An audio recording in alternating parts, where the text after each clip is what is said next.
Hello everyone and welcome back for another video, another news, another update sa Barda. Ayan.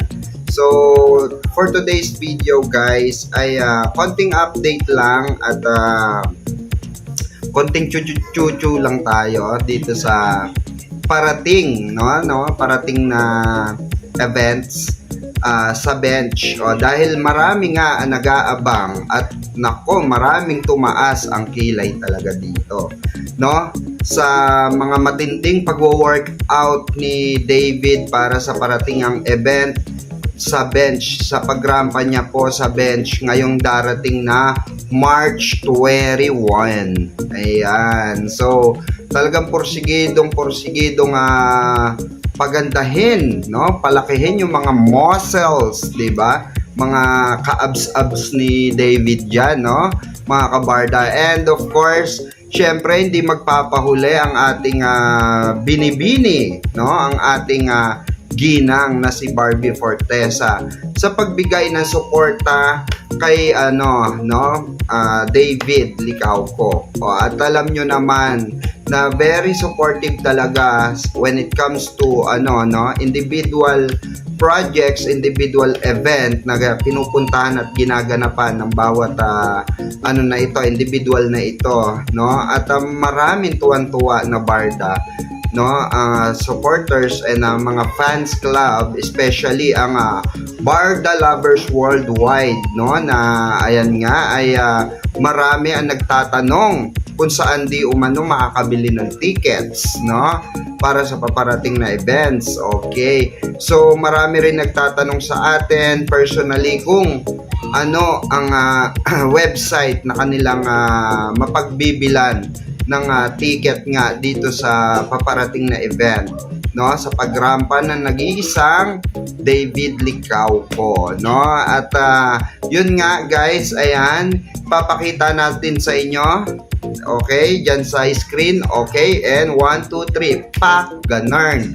Ayan po, dyan nyo po pwedeng puntahan ang sa website ng mismong bench, bench shop, makikita nyo po dyan kung magkano po ang ticket, na pwede nyong may avail at makapagpa-reserve na kayo, 'di ba? Makapili kayo ng magandang spot kung paano umorder. Yan po, puntahan nyo yung na yan, para maka-avail na kayo ng ticket, mga kabarda. And super excited na talaga itong si David, sa pagyakap sa kanya ng mga kasama niya dito sa dahil isa na siya, lehitimo na siya, okay, na hunk bench, 'di ba? Kaya marami talagang natutuwa na mga supporters, mga kabarda, especially si Barbie Fortesa sa mga achievements na natatanggap ni natatamasa ni David Licauco, 'di ba? Kayo guys, kayo mga kabarda, for sure masaya rin kayo para kay David, 'di ba? And of course, 'di ba, ang inyong lingkod ay napakasaya talaga dahil ito yung matagal nang inaasam ni David Licauco na talagang, 'di ba, makarampa siya, 'di ba? Sabi nga niya dati, isa sa mga pangarap niya ay makarampa siya sa mga ganitong klase ng event. And finally, 'di ba? Finally, eto na yung isa sa mga biggest, 'di ba? Sobrang laking pasabog ngayong 2025, 'di ba? At eto nga ay inaabangan din ng ating mga kaibigan paparazzi, 'di ba? Mga kasama natin sa pagbabalita regarding sa mga showbiz, na nangyayari sa likod ng showbiz. At eto nga, guys, ang isa pang magandang balita dahil ayan, paparangalan po ang Barda, okay, at nominee rin sa ang Barda sa mga iba't ibang kategorya dito sa gaganaping PMPC Awards. no, Star Award. So abangan nyo po yan sa 23, no, March 23 naman yan. And of course, naandun po ang inyong lingkod upang magbigay ng mga kaek-ekan, no, upang magbigay sa inyo ng updates sa mga magaganap doon, di ba? At ang ating personal na i-cover doon ay ang Barda, guys. Since tayo ay Barda reactor and Barda vlogger, so basically yan ang ifo-focus ko talaga, yung mga highlights ng Barda. And of course, sana mabigyan tayo ng pansin at mabigyan tayo ng oportunidad. Na na ma-interview, no, makapagbigay tayo ng mga kaunting katanungan regarding sa kanilang status. Dahil marami po talaga nag-aabang, di ba? Aminin natin sa hindi, marami talaga nag-aabang yan kung ano ba talaga ang status, real status ng Barda. Kayo, sa palagay nyo, ano na po ba ang nakikita nyo, no, na binibigay or hinahain ng Barda, no, nitong sing-irog na ito? Anong nakikita nyo ang kanilang mga pasabog, 'di ba? At kamakailan nga, no, halos isang nakaraang araw lang ay talaga naman, 'di ba? Kitang-kita natin ang pagsabog talaga, nako. Ang pagsabog na windangan Twitter world, ang X, no? At tinatawag nilang X ngayon na noon ay Twitter, 'di ba? Talagang sumabog ng bonggang-bongga sa pagka-trending itong Barda, 'di ba? Grabe, super active, 'di ba? Dahil nga, no, sa kakatapos lang na shoot nila ng bago nilang 2 endorsement. 'Di ba? Ganun. So ayan, marami talaga ang na-imbier ng mga basher ng magkabilang panig, no? Basher ni David and basher ni Barbie Fortesa. Dahil ang di umano, ang kanilang mga paratang ay wala daw Bardang magaganap. At wala na daw, hindi na raw magbabalik ang Barda. Kaya na Barda ang mga supporters ng Barda. Puro ka Bardahan na tayo. Diya? Talaga ng mga ibang klase. Ang impact ng Barda Nation, Barda Worldwide, Bardanatics, diba? Talaga ng mga ibang klase po yung arrive, no, sa Twitter and IG and Facebook as well, no, ng mga supporters. Talagang may mga nakikipagbakbakan, may mga nagtatanggol talaga, no, nagde-defend sa Barda dahil nga marami ang umiyak nga na basher dahil hindi nila sukat akalain na magbabalik ang Barda sa pinilakang tabing. Di ba? May ganun.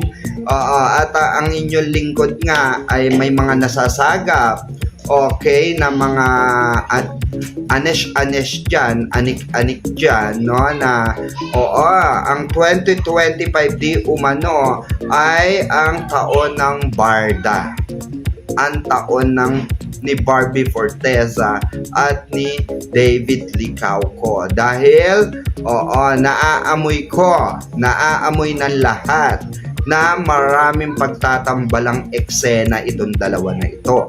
So, meaning to say, mga kabarda, marami pa tayong aabangan na mga eksena na paparating para ilatag sa atin nitong dalawang ito. Kaya marami ang excited na mga kabarda natin na makita muli sila sa isang movie, makita muli sila sa isang teleserye, at yun nga ay sinisigaw ng Barda worldwide, no, Barda lovers worldwide, na sana di umano ay piliing partner ni Barbie Fortesa sa parating nilang series na Beauty Empire ay sana ay si David ang mapili, no? Well, of course, nasa management yan kung ano, pero for sure, pagka si David no, ang kanilang napili or ilagay diyan sa ano na yan, no, sa serye na yan ay talaga naman, no, sasabog sa ratings na naman ito, no, at marami nga po ang ugong-ugong bali-balita na isa si Jillian, no, sa si Hillian, kung siya ba ang isa sa mga makakasama dito. Okay, so hindi ko alam, di pa confirm yan, at siguro, no, antayin na lang natin yung announcement ng management, okay, regarding dyan.